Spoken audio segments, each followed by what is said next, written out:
ಲಕ್ಷ್ಮಣನ ಕೊಲೆ ಆರೋಪಿ ಮೇಲೆ ಫೈರಿಂಗ್ ನಡೆದಿದೆ. ಅನ್ನಪೂರ್ಣೇಶ್ವರಿ ನಗರದ ಹನುಮಗಿರಿ ಟೆಂಪಲ್ ಬಳಿ ಒಂದು ಘಟನೆ ನಡೆದಿರುವಂತದ್ದು. ಹೇಮಂತ ಅಲಿಯಾಸ್ ಹೇಮಿ ಮೇಲೆ ಫೈರಿಂಗ್ ಅನ್ನ ನಡೆಸಲಾಗಿದೆ. ರೌಡಿ ಲಕ್ಷ್ಮಣನ ಕೊಲೆ ಆರೋಪಿ ಮೇಲೆ ಫೈರಿಂಗ್ ಅನ್ನ ನಡೆಸಿದ್ದಾರೆ ಪೊಲೀಸರು. ಅನ್ನಪೂರ್ಣೇಶ್ವರಿ ನಗರದ ಹನುಮಗಿರಿ ಟೆಂಪಲ್ ಬಳಿ ಈ ಒಂದು ಘಟನೆ ನಡೆದಿದೆ. ಹೇಮಂತ ಅಲಿಯಾಸ್ ಹೇಮಿ ಮೇಲೆ ಫೈರಿಂಗ್ ಅನ್ನ ನಡೆಸಿದ್ದಾರೆ ಪೊಲೀಸರು. ಈತನೇ ಪ್ರಮುಖ ಆರೋಪಿ ಅಂತ ಕೂಡ ಹೇಳಲಾಗ್ತಾ ಇದೆ.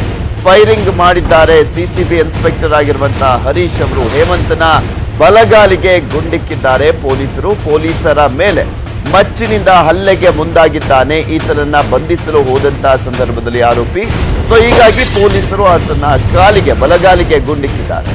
ಘಟನೆ ವೇಳೆ ಪೇದೆ ಆನಂದ್ ಕುಮಾರ್ಗೆ ಗಾಯವಾಗಿದೆ. ಇನ್ನು ಅನ್ನಪೂರ್ಣೇಶ್ವರಿ ನಗರ ಠಾಣಾ ವ್ಯಾಪ್ತಿಯಲ್ಲಿ ಈ ಒಂದು ಘಟನೆ ನಡೆದಿರುವಂತದ್ದು. ಇಲ್ಲಿ ಪೊಲೀಸರು ತಮ್ಮ ಆತ್ಮರಕ್ಷಣೆಗೋಸ್ಕರ ಮತ್ತು ಒಂದ್ ಕಡೆ ಆತ ತಪ್ಪಿಸಿಕೊಂಡು ಹೋಗ್ತಾ ಇದ್ದಂತ ಹಿನ್ನೆಲೆಯಲ್ಲಿ ಆತನ ಬಲಗಾಲಿಗೆ ಗುಂಡಿಕ್ಕಿರುವಂತದ್ದು. ಆತನನ್ನ ಬಂಧಿಸುವಂತ ಸಂದರ್ಭದಲ್ಲಿ ಈ ಘಟನೆ ನಡೆದಿದೆ. ಮೊನ್ನೆ ಅಷ್ಟೇ ರೌಡಿ ಲಕ್ಷ್ಮಣ ಹತ್ಯೆ ಆಗಿತ್ತು. ಈ ಲಕ್ಷ್ಮಣನ ಹತ್ಯೆಯ ಹಿಂದೆ ಈ ಹೇಮಿ ಅಲಿಯಾಸ್ ಈತನ ಹೆಸರು ಕೂಡ ಕೇಳಿ ಬಂದಿತ್ತು. ಹೀಗಾಗಿ ಹೇಮಂತನನ್ನ ಬಂಧಿಸಲು ಹೋದಂತ ಸಂದರ್ಭದಲ್ಲಿ ಈತ ಕೂಡ ಇಲ್ಲಿ ಅಂದ್ರೆ ಪ್ರಮುಖವಾಗಿ ಮಚ್ಚನ್ನ ಇಟ್ಕೊಂಡು ಪೊಲೀಸರ ಮೇಲೂ ಕೂಡ ಹಲ್ಲೆಗೆ ಮುಂದಾದ. ಈ ಸಂದರ್ಭದಲ್ಲಿ ಪೊಲೀಸರು ಆತ್ಮರಕ್ಷಣೆಗೋಸ್ಕರ ಮತ್ತು ಒಂದ್ ಕಡೆ ಈತನನ್ನ ಬಂಧಿಸುವ ನಿಟ್ಟಿನಲ್ಲಿ ಕಾಲಿಗೆ ಫೈರಿಂಗ್ ಅನ್ನ ಮಾಡಿದ್ದಾರೆ. ರೌಡಿ ಲಕ್ಷ್ಮಣನನ್ನ ಹತ್ಯೆ ಮಾಡಿದಂತ ವಿಚಾರಕ್ಕೆ ಸಂಬಂಧಪಟ್ಟಂತೆ ಈ ಹೇಮಂತ ಪ್ರಮುಖ ಆರೋಪಿ ಅಂತ ಕೂಡ ಹೇಳಲಾಗ್ತಾ ಇದೆ. ಹೀಗಾಗಿ ಈತನನ್ನ ಬಂಧಿಸಲು ಹೋದಂತಹ ಸಂದರ್ಭದಲ್ಲಿ ಈ ಒಂದು ಘಟನೆ ನಡೆದಿದೆ. ಅನ್ನಪೂರ್ಣೇಶ್ವರಿ ನಗರ ಠಾಣಾ ವ್ಯಾಪ್ತಿಯಲ್ಲಿ ಈ ಘಟನೆ ನಡೆದಿದೆ. ಸಿಸಿಬಿ ಪೊಲೀಸ್ ಅಧಿಕಾರಿಯಾಗಿರುವಂತವರು ಇವರನ್ನ ಬಂಧಿಸಲು ಹೋದಂತಹ ಸಂದರ್ಭದಲ್ಲಿ ಫೈರಿಂಗ್ ಅನ್ನ ಮಾಡಿದ್ದಾರೆ. ಇನ್ನು ಈ ಕುರಿತಂತೆ ಹೆಚ್ಚಿನ ಡೀಟೇಲ್ಸ್ ಅನ್ನ ನೀಡ್ತಾರೆ ನಮ್ಮ ಪ್ರತಿನಿಧಿ ಗಂಗಾಧರ್ ದೂರವಾಣಿ ಸಂಪರ್ಕದಲ್ಲಿದ್ದಾರೆ. ಎಸ್ ಗಂಗಾಧರ್, ಎಷ್ಟೊತ್ತಿಗೆ ಈ ಒಂದು ಘಟನೆ ನಡೆದಿದ್ದು? ಈಗ ಆತನನ್ನ ಆಸ್ಪತ್ರೆಗೆ ಸೇರಿಸಿದಾರಾ?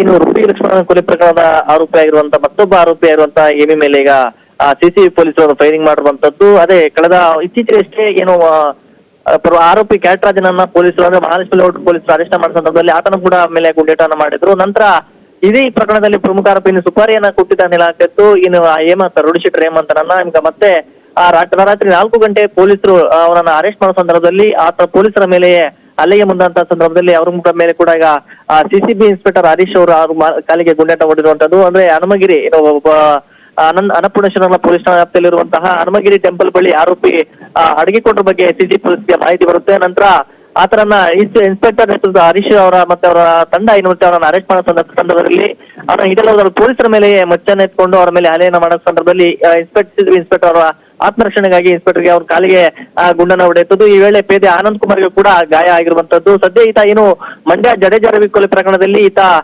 ಪ್ರಮುಖ ಆರೋಪಿ ಆಗಿರ್ತಾನೆ ಹೇಮಂತ್. ಈತ ಇನ್ನು ಲಕ್ಷ್ಮಣನ ಚಲನವಾಗಿ ಎಲ್ಲ ಒಂದು ಇಂಚಿಂಚು ಮಾಹಿತಿಯನ್ನ ಕಲೆ ಹಾಕಿದಂತಹ ಹೇಮಿ ಆತನ ಬಗ್ಗೆ ಏನು ರೌಡಿ ಶೀಟರ್ ಕ್ಯಾಟ್ರಾಜನ್ಗೆ ಒಂದು ಸುಪಾರಿಯನ್ನ ಕೊಟ್ಟಿದ್ದ ಅಂತ ಹೇಳಲಾಗ್ತಾ ಇರುವಂತದ್ದು. ಮತ್ತೆ KM ದೊಡ್ಡಿಯ ಒಬ್ಬ ಯುವತಿಯ ಬಗ್ಗೆ ಏನು ಲಕ್ಷ್ಮಣ ನಂಟನ ಹೊಂದಿದ ಬಗ್ಗೆ ಒಂದು ಮಾಹಿತಿಯನ್ನು ಕೂಡ ಪಡ್ಕೊಂಡಿದ್ದ. ಹೀಗಾಗಿ ಆ ಸೋಪ್ ಫ್ಯಾಕ್ಟರಿ ಬಳಿಯುವಂತ ಸಂದರ್ಭದಲ್ಲಿ ಅಂದ್ರೆ ಆ ಯುವತಿಯನ್ನ ಮೀಟ್ ಮಾಡಕ್ ಬರ್ತಾ ಇದ್ದಾನೆ ಮಾಹಿತಿಯನ್ನ ಏನು ಈತ ಆರೋಪಿ ಏನಿದ್ದಾನೆ ಲಕ್ಷ್ಮಣನಿಗೆ ಇವ್ನಿಗೆ ಹೇಮಂತ್ಗೆ ಮಾಹಿತಿ ಬಂದಿರುತ್ತೆ.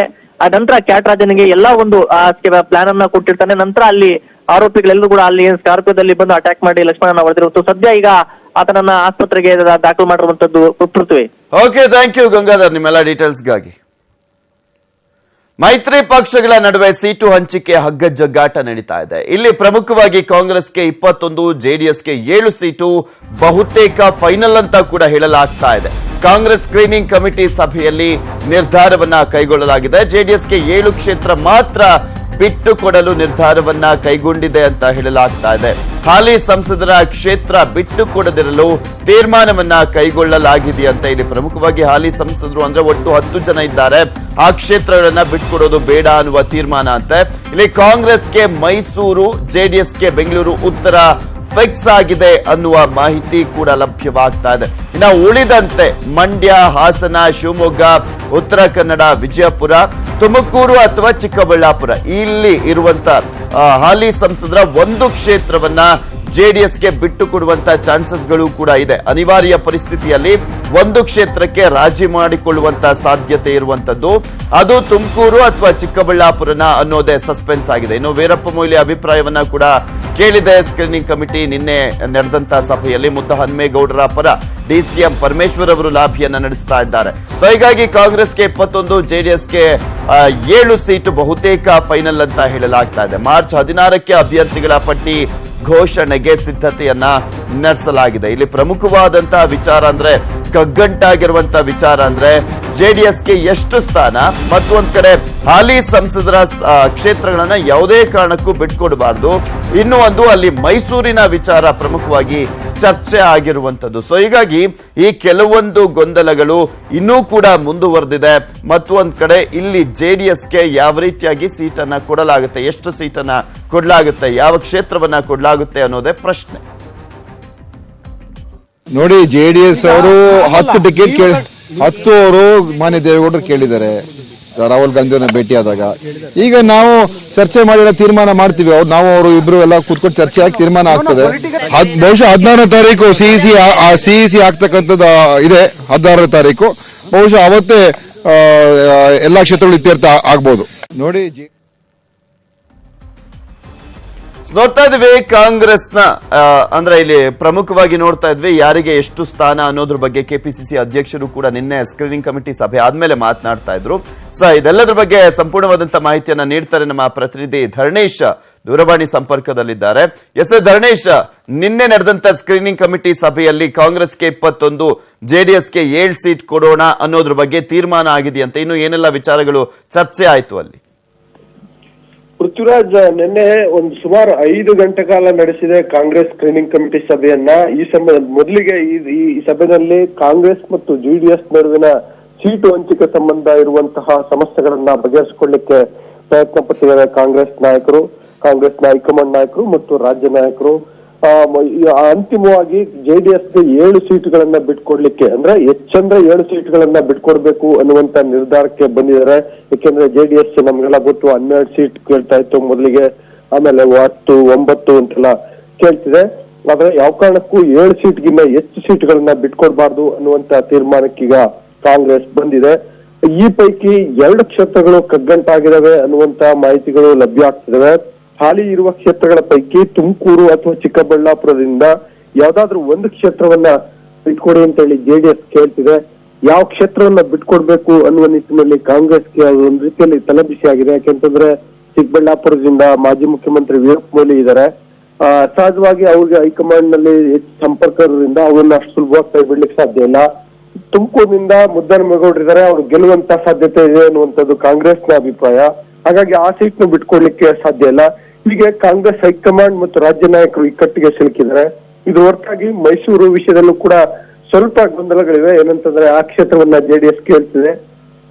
ಈಗಾಗಲೇ ಬೆಂಗಳೂರು ಉತ್ತರವನ್ನ ಬಿಟ್ಕೊಟ್ಟಿರುವಂತಹ ಕಾಂಗ್ರೆಸ್ ಮೈಸೂರನ್ನು ಬಿಟ್ಕೊಟ್ರೆ ಇಡೀ ಹಳೆ ಮೈಸೂರು ಭಾಗದಲ್ಲಿ ಪಕ್ಷದ ಸಂಘಟನೆಗೆ ಧಕ್ಕೆ ಆಗುತ್ತೆ ಅನ್ನುವ ನಿಟ್ಟಿನಲ್ಲಿ ಯೋಚನೆ ಮಾಡ್ತಿದೆ. ಹೀಗೆ ಒಂದ್ ರೀತಿಯಲ್ಲಿ ನಿನ್ನೆ 5 ಗಂಟೆ ಡಿಸ್ಕಸ್ ಮಾಡಿದ್ರೂ ಕೂಡ ಈ ಕಾಂಗ್ರೆಸ್ನ ಅಭ್ಯರ್ಥಿಗಳನ್ನ ಅಂತಿಮಗೊಳಿಸುವಂತ ಸರ್ಕಸ್ ಇನ್ನೂ ಮುಗ್ದಿಲ್ಲ ಅಂತ ಅನ್ನಿಸ್ತಿದೆ. ಮತ್ತೆ 16ನೇ ತಾರೀಕು ಸಿಇಸಿ ಮೀಟಿಂಗ್ ಇರೋದ್ರಿಂದ ಅಷ್ಟರೊಳಗೆ ಅಭ್ಯರ್ಥಿಗಳನ್ನ ಅಂತಿಮಗೊಳಿಸಲೇಬೇಕಾದಂತ ಅನಿವಾರ್ಯತೆ ಈಗ ಕಾಂಗ್ರೆಸ್ಗೆ ಸೃಷ್ಟಿಯಾಗಿದೆ. ಓಕೆ, ಥ್ಯಾಂಕ್ ಯು ಧರಣೇಶ್ ಬೋಕನಕೆರೆ ನಿಮ್ಮೆಲ್ಲ ಮಾಹಿತಿಗಾಗಿ. ಲೋಕಸಮರಕ್ಕೆ ರಾಜ್ಯ ಬಿಜೆಪಿ ಭರ್ಜರಿ ಪ್ಲಾನ್ ಅನ್ನು ಮಾಡಿಕೊಳ್ತಾ ಇದೆ. ಶತಾಯ ಗತಾಯ 20ಕ್ಕೂ ಹೆಚ್ಚು ಸ್ಥಾನ ಗೆಲ್ಲಲು ರಣತಂತ್ರವನ್ನ ರೂಪಿಸ್ತಾ ಇದ್ದಾರೆ. ಯಡಿಯೂರಪ್ಪ ನಿವಾಸದಲ್ಲಿ ನಿನ್ನೆ ಮುಖಂಡರ ಸಭೆಯನ್ನ ನಡೆಸಲಾಯಿತು. ಮಂಡ್ಯ, ಚಿಕ್ಕಬಳ್ಳಾಪುರ, ಹಾಸನದ ಮೇಲೆ ಬಿಎಸ್ವೈ ಕಣ್ಣನ್ನು ಹಾಕಿದ್ದಾರೆ. ಸುಮಲತಾ ಪಕ್ಷೇತರ ಅಭ್ಯರ್ಥಿ ಆದ್ರೆ ಪರೋಕ್ಷವಾಗಿ ಬೆಂಬಲವನ್ನ ಕೊಡಬೇಕಾ ಬೇಡವಾ ಅನ್ನೋದ್ರ ಬಗ್ಗೆನೂ ಕೂಡ ಚರ್ಚೆ ಆಗಿದೆ ಆ ಒಂದು ಸಂದರ್ಭದಲ್ಲಿ. ಇನ್ನು ಹಾಸನ ಕ್ಷೇತ್ರದಲ್ಲಿ ಎ ಮಂಜು ಅವರನ್ನ ನಿಲ್ಲಿಸುವ ಬಗ್ಗೆ ಕೂಡ ಚರ್ಚೆ ಆಗಿದೆ. ಇಲ್ಲಿ ಎ ಮಂಜು ಕರೆತಂದು ಮೈತ್ರಿಗೆ ಟಾಂಗ್ ಕೊಡಲು ಪ್ಲಾನ್ ಅನ್ನ ರೂಪಿಸಲಾಗ್ತಾ ಇದೆಯಂತೆ. ಚಿಕ್ಕಬಳ್ಳಾಪುರಕ್ಕೆ ಬಚ್ಚೇಗೌಡ್ರ ಅಥವಾ ಅವರ ಮಗ ಶರತ್ ಬಚ್ಚೇಗೌಡನ ಅನ್ನುವ ಪ್ರಶ್ನೆ. ಇಬ್ಬರಲ್ಲಿ ಯಾರಿಗೆ ಟಿಕೆಟ್ ಕೊಡುವುದು ಎಂಬುದರ ಬಗ್ಗೆನೂ ಕೂಡ ಚರ್ಚೆ ಆಗಿದೆ. ಬಚ್ಚೇಗೌಡರಿಗಿಂತ ಅವರ ಮಗನಿಗೆ ಸಭೆಯಲ್ಲಿ ಹೆಚ್ಚಿನ ಒಲವು ತೋರಲಾಯಿತು ಅನ್ನೋದ್ರ ಬಗ್ಗೆನೂ ಕೂಡ ಮಾಹಿತಿ ಲಭ್ಯವಾಗ್ತಾ ಇದೆ. ಈ ಬಾರಿ ಯುವ ಅಭ್ಯರ್ಥಿಗಳನ್ನ ಕಣಕ್ಕಿಳಿಸುವ ಕುರಿತು ಚರ್ಚೆ ಆಗಿದೆ. ಮಂಡ್ಯ, ಹಾಸನ, ಚಿಕ್ಕಬಳ್ಳಾಪುರ ಕ್ಷೇತ್ರಗಳಿಗೆ ಹೆಚ್ಚಿನ ಫೋಕಸ್ ಅನ್ನ ಮಾಡಲಾಗ್ತದೆ. ಈ 3ರಲ್ಲಿ ಒಂದರಲ್ಲಾದ್ರೂ ಖಾತೆ ತೆರೆಯುವುದಕ್ಕೆ ರಣತಂತ್ರವನ್ನ ರೂಪಿಸಲಾಗ್ತಾ ಇದೆ. ಚಿಕ್ಕಬಳ್ಳಾಪುರಕ್ಕೆ ಅತಿ ಹೆಚ್ಚು ಫೋಕಸ್ ನೀಡುವಂತಹ ಕುರಿತು ಚರ್ಚೆ ಆಗಿದೆ. ಬೆಂಗಳೂರು ದಕ್ಷಿಣ ಕ್ಷೇತ್ರಕ್ಕೆ ತೇಜಸ್ವಿನಿ ಅನಂತಕುಮಾರ್ ಅವರ ಹೆಸರು ಫೈನಲ್ ಅನ್ನ ಮಾಡಲಾಗಿದೆ ಅನ್ನೋದ್ರ ಬಗ್ಗೆನೂ ಕೂಡ ಮಾಹಿತಿ ಲಭ್ಯವಾಗಿದೆ ನಿನ್ನೆ ನಡೆದಂತ ಒಂದು ಸಭೆಯಲ್ಲಿ.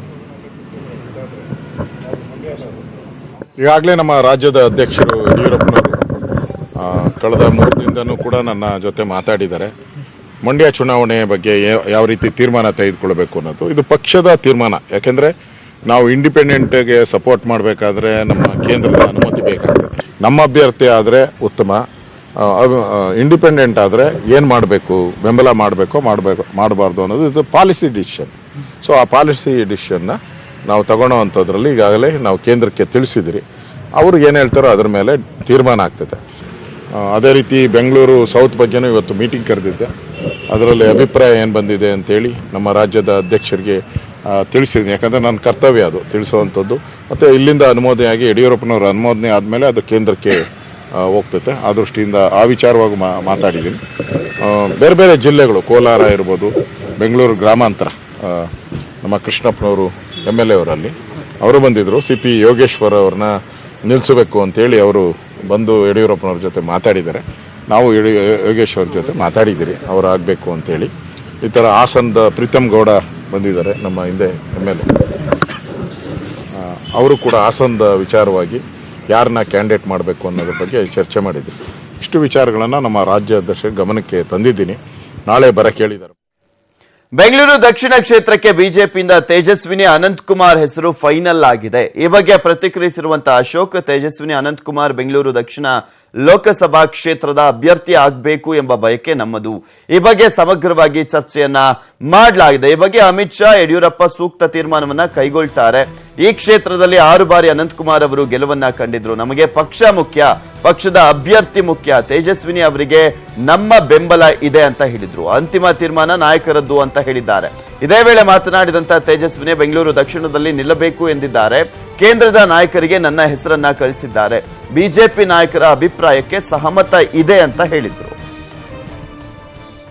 ನಾನು ಇವತ್ತು ಎಲ್ಲ MLAಗಳನ್ನ ಕರೆದು ಚರ್ಚೆಯನ್ನ ನಾವು ಮಾಡಿದ್ದೀರಿ.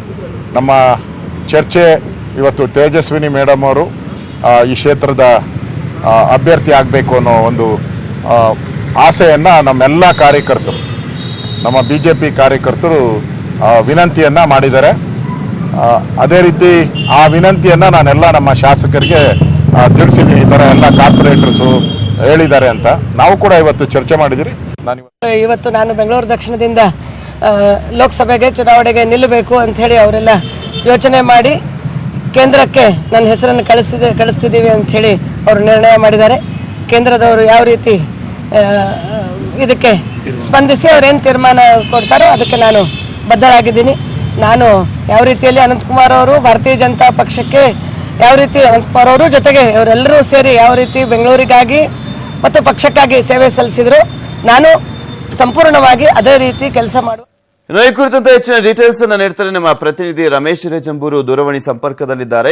ರಮೇಶ್, ಇಲ್ಲಿ ಪ್ರಮುಖವಾಗಿ ನೋಡ್ತಾ ಇದ್ವಿ, ಕೇಂದ್ರದ ನಾಯಕರಿಗೆ ತೇಜಸ್ವಿನಿ ಅನಂತಕುಮಾರ್ ಅವರ ಬಗ್ಗೆ ಒಲವಿದ್ರೂ ಕೂಡ ಸ್ಥಳೀಯ ನಾಯಕರು ಸ್ಪಂದಿಸ್ತಾ ಇರಲಿಲ್ಲ, ಒಂದ್ ರೀತಿಯಾದಂತ ವಿರೋಧವನ್ನ ವ್ಯಕ್ತಪಡಿಸ್ತಾ ಇದ್ರು ಅಂತ ಹೇಳಲಾಗ್ತಾ ಇತ್ತು. ಈಗ ಅವರ ಹೆಸರೇ ಅಂತಿಮವಾಗಿದೆ. ಖಂಡಿತ ಪೃಥ್ವಿರಾಜ್, ಯಾಕೆಂದ್ರೆ ಬೆಂಗಳೂರಿನ ಕೆಲವು ನಾಯಕರು ತೇಜಸ್ವಿನಿ ಅನಂತಕುಮಾರ್ ಅವ್ರನ್ನ ಕಣಕ್ಕಿಳಿಸುವಂತದ್ದು ಬೇಡ, ಪಕ್ಷದಲ್ಲಿ ಹಿರಿಯ ನಾಯಕರು ಸಾಕಷ್ಟು ಜನ ಇದ್ದಾರೆ, ಅವ್ರನ್ನ ಕಣಕ್ಕಿಳಿಸಬೇಕು ಅನ್ನುವಂತಹ ಚರ್ಚೆ ಹಿಂದೆ ನಡೆದಿತ್ತು. ಆದ್ರೆ ಈಗಾಗಲೇ BL ಸಂತೋಷ್ ಅವರು ಹೈಕಮಾಂಡ್ ನಾಯಕರ ಜೊತೆನಲ್ಲಿ ಸಂಪರ್ಕವನ್ನ ಮಾಡಿ ಇಲ್ಲಿ ಏನು ವಿರೋಧ ಮಾಡ್ತಾ ಇದ್ದಂಥವರ ಮೇಲೆ ಸಾಕಷ್ಟು ಹರಿಹಾಯ್ದಿರುವಂತದ್ದು, ಜೊತೆಗೆ ಅವರು ಕೂಡ ತರಾಟೆಯನ್ನ ತೆಗೆದುಕೊಂಡಿದ್ದು. ಆ ನಂತರದ ಬೆಳವಣಿಗೆಯಲ್ಲಿ ನಿನ್ನೆ ಏನು ನೇರವಾಗಿ ತೇಜಸ್ವಿನಿ ಅವರನ್ನ ಜೊತೆನಲ್ಲಿ ಮಾತುಕತೆ ನಡೆಸಿದಂತಹ R ಅಶೋಕ್ ಅವರು ಆನಂತರ ಬೆಂಗಳೂರಿನ ಪ್ರಮುಖ ನಾಯಕರಾದಂತಹ ಸೋಮಣ್ಣ ಇರ್ಬೋದು, ಸುಬ್ಬಣ್ಣ, ಹಾಗೇನೆ ಹಲವು ನಾಯಕರನ್ನ ಒಟ್ಟುಗೂಡಿಸಿ ರಾತ್ರಿ ಸಭೆಯನ್ನ ನಡೆಸಿ ಆನಂತರ ಒಂದು ಅಂತಿಮ ತೀರ್ಮಾನವನ್ನು ಮಾಡಿರುವಂತದ್ದು. ಬೆಂಗಳೂರಿನ ದಕ್ಷಿಣ ಕ್ಷೇತ್ರದಲ್ಲಿ ತೇಜಸ್ವಿನಿ ಅನಂತಕುಮಾರ್ ಅವನ್ನೇ ಕಣಕ್ಕಿಳಿಸಬೇಕು ಅನ್ನುವಂತ ನಿರ್ಧಾರವನ್ನ ಮಾಡಿ ಆ ಶಿಫಾರಸನ್ನ ಯಡಿಯೂರಪ್ಪನವರು ಮತ್ತು ಅಮಿತ್ ಶಾ ಅವರಿಗೆ ನಿನ್ನೆ ರಾತ್ರಿ ಕಳಿಸಿಕೊಟ್ಟಿದ್ದಾರೆ. ಸೊ ಆ ಹಿನ್ನೆಲೆಯಲ್ಲಿ ಬಹುತೇಕ ಬಿಜೆಪಿಯಿಂದ ಬೆಂಗಳೂರು ದಕ್ಷಿಣ ಕ್ಷೇತ್ರಕ್ಕೆ ತೇಜಸ್ವಿನಿ ಅನಂತಕುಮಾರ್ ಅವರನ್ನ ಕಣಕ್ಕಿಳಿಸುವಂತದ್ದು ಈಗಾಗಲೇ ನಿರ್ಧಾರ ಆಗಿದೆ. ಜೊತೆಯಲ್ಲಿ ಯಡಿಯೂರಪ್ಪ ಅವರ ಜೊತೆಯಲ್ಲಿ ಚರ್ಚೆ ಮಾಡುವಂತ ಸಂದರ್ಭದಲ್ಲಿ ಮಂಡ್ಯದಲ್ಲಿ ಏನ್ ಬಿಜೆಪಿಯ ಅಭ್ಯರ್ಥಿಯನ್ನ ಕಣಕ್ಕಿಳಿಸದೆ ನೇರವಾಗಿ ಅವ್ರನ್ನ ಸುಮಲತಾ ಅವರಿಗೆ ಬೆಂಬಲವನ್ನ ಕೊಡುವಂತ ವಿಚಾರ ಸಂಬಂಧಪಟ್ಟ ಚರ್ಚೆ ಕೂಡ ಆಗಿದೆ.